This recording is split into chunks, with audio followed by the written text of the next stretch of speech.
Donc, pour inscrire ça dans un contexte un peu plus international, on a l'honneur d'avoir avec nous Monsieur Thomas Sagnier, président d'honneur de l'Association française de l'hémophilie, ancien président de l'Association française de l'hémophilie de 2012 à 2018, représentant de l'AFH devant la Haute Autorité de Santé, Établissement français du sang et l'Agence nationale de la sécurité du médicament, et qui a été très impliqué dans l'éducation thérapeutique en France.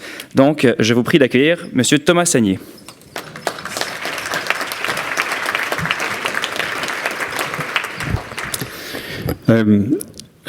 Merci beaucoup de me permettre de me donner la possibilité de venir ici vous parler. D'abord, une première chose, c'est que des remerciements parce que qu'un Français puisse ici présenter quelque chose d'un travail auprès de l'association canadienne. J'ai un peu l'impression d'être comme celui qui fabrique des Big Mac et qui voudrait enseigner à un Japonais comment faire des sushis. Et c'est vraiment un honneur pour moi. Et puis m'excuser aussi parce que je pense que j'ai pas compris grand-chose. En fait, je dois être le seul à vous avoir fait des slides en anglais et parler en français en même temps. Mais ce qui prouve que les Français, on ne sait pas forcément très bien comprendre les consignes. Ça explique peut-être notre parcours en termes d'éducation thérapeutique. Voilà. La première chose, c'est vrai qu'il y a un concept de l'éducation thérapeutique et de l'accompagnement au fond des personnes atteintes de maladies chroniques et de maladies hémorragiques. Il y a un constat qui est partagé dans l'ensemble du Nord américain et en Europe, c'est que 50 à 70% de non-adhésion au traitement par les personnes atteintes de maladies chroniques. Qui a aussi un deuxième aspect, c'est que c'est impossible, évidemment, de mettre un professionnel derrière chaque patient. Il y a un constat aussi, c'est une augmentation constante du nombre de personnes atteintes de maladies chroniques. Aujourd'hui, ça représente, avec les entourages en France, par exemple, 50% de la population. Et puis, il y a un aspect aussi qui fait qu'il y a eu une reconnaissance en droit français à partir de la fin des années 90, la reconnaissance par le droit des droits individuels et collectifs des patients et des usagers. Et tout ce concept-là a fait qu'il y a eu un mouvement pour qu'il y ait à la fois une meilleure adhérence, qui a l'enjeu de l'adhérence au traitement, et puis il y a eu tout un mouvement pour accompagner les personnes atteintes de maladies chroniques. Et l'Association française des hémophiles, qui se situait dans un mouvement mondial qui a connu dans le milieu des années 70 le fait qu'on a retiré, au fond, on pouvait avoir enfin les traitements à domicile, et donc on se souvient tous au niveau mondial que dans les années 70, on nous a emmenés dans des camps d'été où nos parents ont été emmenés, et puis on a tous appris comment s'auto-traiter, etc. Mais on a continué ce travail, et l'association, j'imagine, canadienne aussi, d'une certaine manière, mais on a continué ce travail, cette réflexion profonde de se dire quel est le meilleur moyen d'accompagner. Et en 2007, en France, il y a eu un très grand mouvement qui a essayé de rassembler toutes les initiatives en termes justement d'accompagnement des personnes, d'éducation thérapeutique. Et c'est la Haute Autorité de Santé, qui a fait un grand rapport, plus de 300 pages, sur au fond comment accompagner au mieux les personnes atteintes de maladies chroniques. Et chose incroyable, parce que notre pays, il est comme ça. Vous savez, il est universaliste, il aime la loi par-dessus tout, il pense qu'il suffit de dire par la loi pour que les cœurs soient transformés, pour que les reins soient... Bref, on a un tel amour de ça qu'on s'est dit, en mettant dans la loi, tout va se transformer, les gens vont suivre le mouvement et tout le monde va faire de l'éducation thérapeutique. Alors en fait, pas du tout, évidemment. C'est plus compliqué que ça. Mais j'aime mon pays aussi pour ça, parce qu'il aime pouvoir se déclarer les choses comme ça, avec une sorte de foi inextinguible. Mais simplement, nous, du côté des patients, il ne faudrait pas qu'on prenne tous ces enseignements et cette manière de penser l'éducation comme un seau d'eau. Et il faudrait plus penser ça, au fond, comme celui qui jardine son propre jardin, qui au fond, c'est pas l'histoire de recevoir cet enseignement. C'est cette histoire de pouvoir le faire en considération de ce qu'on souhaite faire dans la vie. Ce qui fait que, pour nous, l'éducation thérapeutique, c'est toujours l'histoire d'une rencontre. Une rencontre entre deux questions, deux enjeux principaux. Celui du patient, c'est comment je fais pour faire face à la maladie chronique, à ce que je vis, Et puis la question du professionnel de santé, qui au fond malgré toute sa science, malgré toutes ces années passées à travailler la question, mais qui ne peut pas guérir. C'est une frustration énorme. Et passer 7-10 ans au fond, à apprendre, à enseigner, à apprendre de nombreux protocoles de soins, eh ben, ces patients, ces maudits patients qui ne les suivent pas, et on se retrouve avec des malades qui sont en difficulté. Ils ne comprennent rien, ces malades. Donc il y a un partenariat à construire autour d'un certain nombre de questionnements. Et du côté des patients, ça va être comprendre sa maladie, c'est prendre des décisions qui sont favorables à sa santé, c'est capitaliser sur son expérience, c'est en capacité de proposer des solutions, c'est traiter, mais c'est aussi éviter les accidents, c'est réaliser ses auto-soins, comme on l'a vu tout à l'heure, c'est vivre au quotidien, c'est s'adapter aux changements de la vie, les voyages, le travail, les amours, la naissance des enfants, faire face aux événements médicaux, les bons comme les mauvais, c'est échanger avec les autres, vous l'avez dit, et s'organiser dans son environnement. Et puis du côté des médecins, c'est changer de posture, écouter, avoir de l'empathie, c'est comprendre, c'est soutenir les essais. Vous vous souvenez, pour les jeunes là, qui faisaient du sport, on commence par les sports qu'on pense pouvoir faire, et puis on se rend compte par les essais que ce n'est pas forcément adapté tout au long de la vie. Et c'est ça, apprendre. C'est construire sur des essais. C'est valider aussi, c'est veiller à des apprentissages pertinents et utiles. C'est proposer des lieux, des ressources éducatives, et puis c'est respecter les temps et les rythmes des malades et des personnes atteintes de maladies chroniques. Alors, il y a eu tout un mouvement de l'éducation thérapeutique qui a été, j'ai passé rapidement sur cet aspect-là, mais c'est un grand mouvement, c'est-à-dire c'est l'organisation, rien que ça, l'Organisation mondiale de la santé qui a défini ce que c'était que l'éducation thérapeutique. Elle l'a défini en plusieurs points. C'est qu'elle a dit tout d'abord que ça faisait partie intégrante et de façon permanente de la prise en charge. Et puis que l'éducation thérapeutique, c'était des activités organisées pour aider à comprendre la maladie, le traitement, valoriser des expériences et les savoirs des patients, et pour les aider à maintenir et améliorer leur qualité de vie. Ça veut dire que ça a un enjeu, c'est de transformer profondément les relations de soins. C'est-à-dire, c'est surtout pas de l'information. C'est bien plus que ça. Et en français, on a un terme, c'est la vivrologie, c'est-à-dire essayer d'accompagner à la fois les enjeux purement médicaux et puis le vivre avec. Et c'est tout ça qui fait qu'on peut améliorer sa qualité de vie. Parce qu'il y a les personnes qui vivent, qui aiment, qui travaillent avec une maladie chronique, 5, 10, 30 ans, ils acquièrent des connaissances, des compétences, ils développent des croyances. Et ils apprennent à vivre avec leur maladie chronique. Alors on peut estimer parfois que les connaissances ne sont pas suffisantes, mais elles existent, ils ont leur propre représentation sur la maladie, et c'est là-dessus qu'on doit travailler. Et donc il y a eu ce travail-là qui a été très important parce qu'en plus, du côté des... attendez, il faut que je revienne en arrière. Voilà. Parce qu'en plus, ce qui a ajouté et ce qui a été très important dans ce mouvement de l'éducation thérapeutique, c'est que les associations se sont impliquées. Et ils ont développé justement fait en sorte que les programmes d'éducation s'appuient sur l'expérience et la connaissance des patients, et que les programmes devaient être collectifs et qu'ils devaient être co-construits avec les patients.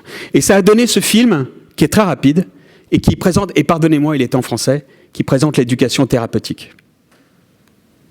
Oups, évidemment, je l'ai manqué. C'est ça ? Est-ce que je vais réussir ?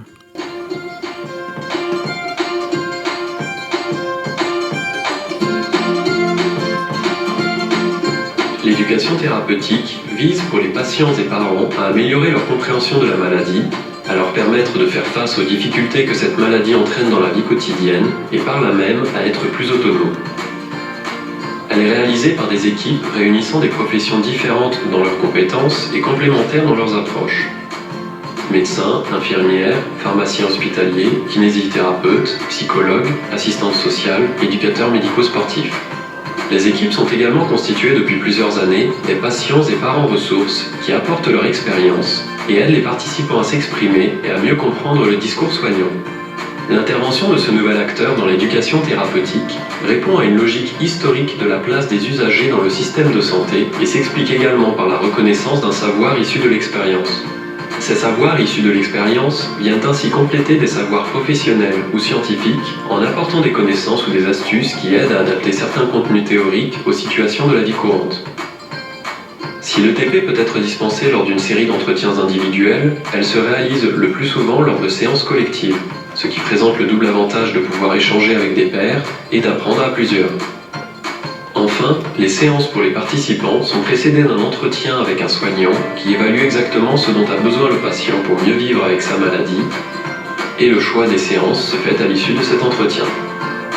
On est donc proche d'une véritable pédagogie qui part de ce que le patient, parent, sait et croit, et de ce dont il a besoin.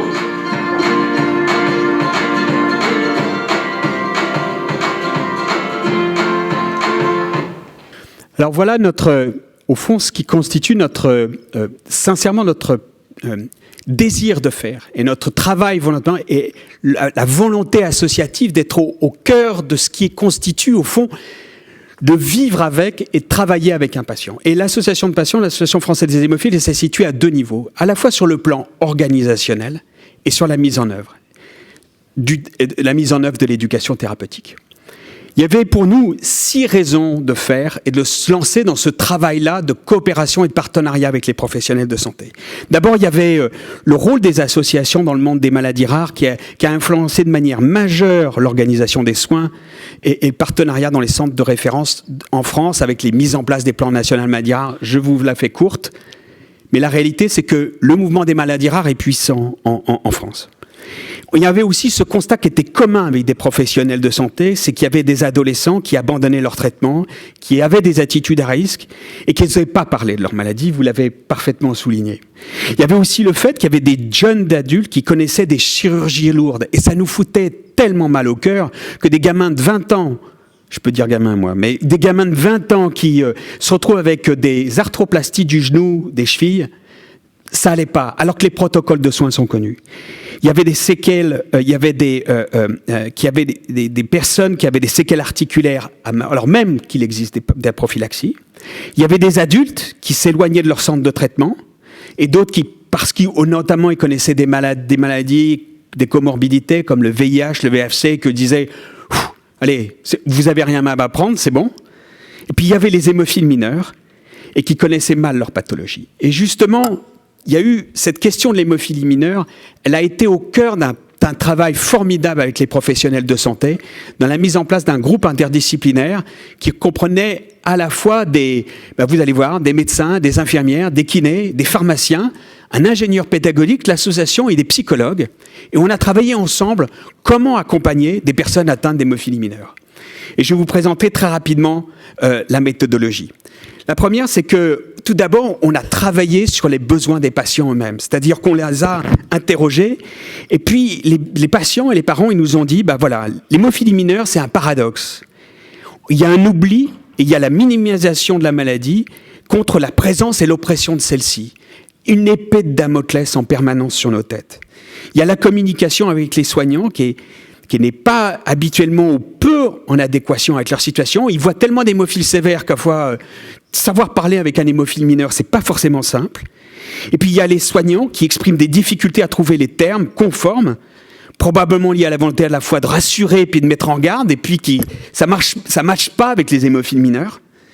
Et puis il y a les patients et les parents qui se disent, certes, suffisamment informés sur la maladie, mais ils se sentent totalement incompris. Ils souhaitent plus d'empathie de la part de prise en compte de leur propre expérience en particulier, et la possibilité de partager avec des professionnels une évaluation a priori des risques et une analyse a posteriori des incidents vécus. C'est-à-dire ils veulent des vrais partenaires de soins. Et puis ils ont noté une chose, c'est qu'en cas d'urgence, ils sont plus du tout compris et ils redoutent surtout la sous-estimation par les urgentistes. Et puis, donc ils ont exprimé de très forts besoins éducationnels et puis tout ça a montré, à travers ce groupe qui a été constitué au niveau national, entre patients et professionnels de santé, qu'il y avait des compétences qui devaient être aidées. Il fallait que les patients, qu'on puisse aider les patients à acquérir des compétences. Et on a travaillé sur 4 domaines en particulier. C'est la maladie et la prise en charge, le suivi, le vécu de la maladie, les relations avec les soignants, et puis la vie affective, sociale et professionnelle. Et dans ces 4 domaines, donc, on a travaillé tous ensemble pour essayer de mettre en place un programme d'éducation. Donc on a inventé des sessions, on a mis en place des outils pédagogiques, on a organisé des workshops, des ateliers, et puis on a évalué. Et on s'est rendu compte que c'était sans doute pas suffisant, et que pour toucher cette grande masse de population qui avait du mal notamment à aller dans les centres de traitement régulièrement, il fallait sans aucun doute utiliser d'autres moyens. Et c'est là qu'on a créé une plateforme pour les hémophiles mineurs, un MOOC, un Massive Online Course, pour des patients hémophiles mineurs. Je n'ai pas le temps d'en parler, mais ça va se constituer aussi, la prochaine étape, c'est une application pour les hémophiles mineurs. Ils auront toujours une ressource éducative quand ils le voudront et quand ils feront face, au fond, à des situations. Et puis, la mise en œuvre réelle, au quotidien, il y a 5 raisons principales pour les patients d'aller à un programme d'éducation thérapeutique. Vous en avez souligné certaines, et je suis bien d'accord avec vous. Mais il y a l'importance pour nous, les patients, d'acquérir et d'actualiser, puis de revoir nos connaissances sur la maladie. On grandit, et nos besoins ne sont pas les mêmes quand on a 15, 25, 50 ans, je peux vous le dire, et 75 ans. Et puis on expérimente tout au long de la vie. On marche avec les essais, et puis les échecs, et puis on recommence à chaque coup. Et puis, même avec des prophylaxies, on développe des arthropathies. Et donc, il faut savoir toujours prévenir ça et travailler. Et puis, le domaine des possibles, il varie selon l'âge. Et en fait, là, ces programmes d'éducation thérapeutique, ils se font là aussi avec des médecins, des infirmières, des kinésithérapeutes, des pharmaciens, des assistantes sociales, des psychologues, et puis les patients eux-mêmes qui sont évidemment des partenaires. Et puis, il en est arrivé un autre de partenaire qui a été le patient ressource. Et le patient ressource, ça a été une volonté associative, c'est-à-dire de faire d'un patient qui puisse pleinement faire partie de l'équipe éducative. Et dans ces programmes, il s'agit d'apprendre, mais pas de façon descendante. Et on a remarqué que les patients, ils aident les professionnels de santé à trouver des outils éducatifs, des manières d'animer les sessions qui sont pleinement utiles et qui répondent aux besoins des personnes. Ils aident aussi à construire les programmes d'éducation thérapeutique, à construire les ateliers, en fonction notamment à partir de focus group qu'on a pu définir et qui définissent les besoins. Ils aident les professionnels aussi à animer, à co-évaluer les programmes eux-mêmes.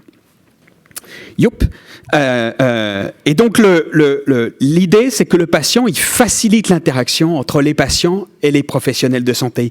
Il aide à poser les questions. Il fait le lien. Il explicite des mots difficiles.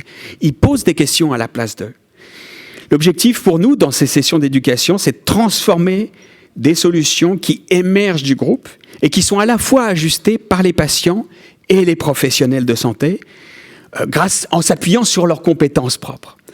Et au fond, c'est aider les patients à acquérir et à bâtir leurs propres normes qui leur conviennent, dans un champ évidemment sécurisé. Mais quand on bâtit ses propres normes, c'est un élément essentiel parce qu'on arrive au fond à trouver on fait de sa vie avec la maladie, au fond, un vrai parcours et son parcours. Et donc, je sais qu'il me reste encore 2 minutes, mais je vais en prendre quelques-unes de plus, juste pour pouvoir vous expliquer le rôle du patient ressource dans le mouvement. Tout d'abord, c'est un patient qui est choisi. Alors, c'est pas Superman, pas du tout, c'est pas un super patient. C'est un patient qui est choisi. Bien sûr, il doit connaître sa pathologie et sa prise en charge. Il doit être motivé et avoir envie de s'impliquer, évidemment, pour aider les autres. Il doit avoir du sens contact humain, être tolérant, évidemment. Il ne doit pas donner de leçons, il ne doit pas dire « faites comme moi », évidemment. Il doit avoir une aptitude à la prise de parole en public, mais ce n'est pas forcément quelqu'un qui est... c'est pas un showman. Il doit avoir un certain recul par rapport à la maladie, mais il peut dire aussi qu'il a des moments qui ont pu être difficiles dans sa vie, mais simplement il a trouvé des voies pour les traverser. Il doit avoir envie de se former et de s'informer, évidemment, en continu, et puis pouvoir consacrer un certain temps à cette expérience. Mais il doit aussi... c'est une co-sélection. C'est une co-sélection entre le centre de traitement et l'association de patients. C'est-à-dire il doit à la fois pouvoir travailler avec l'équipe de soins, mais il doit aussi adhérer à nos valeurs associatives, qui sont importantes en termes de solidarité et d'accompagnement des personnes. Et donc le rôle du patient partenaire, c'est ce facilitateur à la fois par la compréhension, l'apprentissage. Il co-anime, il aide les patients, il illustre par ses exemples de la propre vie, et il aide tout au moment de la compréhension au fond des ateliers qui sont dédiés et mis en place. Et il s'appuie sur son propre expérience, et pour ça, on l'entraîne. Il y a un training spécifique qui est mis en place, dans lequel on va... Voilà, je dois finir rapidement. Et il doit renforcer ses compétences sur sa maladie. On doit l'aider, évidemment, on l'aide à acquérir des compétences d'animation. Et puis, on doit l'aider à comprendre aussi son rôle de patient. Et comment il peut faciliter l'apprentissage avec ses pairs. Donc, c'est parfois... Alors, ultime pour nous, étape, ça a été qu'on a formé des patients et des professionnels ensemble. C'est-à-dire qu'on les a formés pour créer des véritables synergies éducatives. On a des équipes de professionnels de santé qui sont venus se former au sein de l'Association française avec le patient et parents ressources qu'ils avaient choisis. Alors vous allez dire, c'est peut-être le mariage entre le carpe et le lapin, mais de fait, ça marche. Ça crée de véritables synergies et à la fin, on ne sait même plus qui est le patient et qui sont les professionnels de santé en termes d'accompagnement. Donc, je vous ai juste montré là, on ne va pas aller dans le détail, rassurez-vous, c'est juste un atelier, comment on les présente. Au fond, à la fin de chaque session, nos ateliers sont comme ça, avec un objectif général, le public, les personnes dont on a besoin. On a des objectifs éducatifs.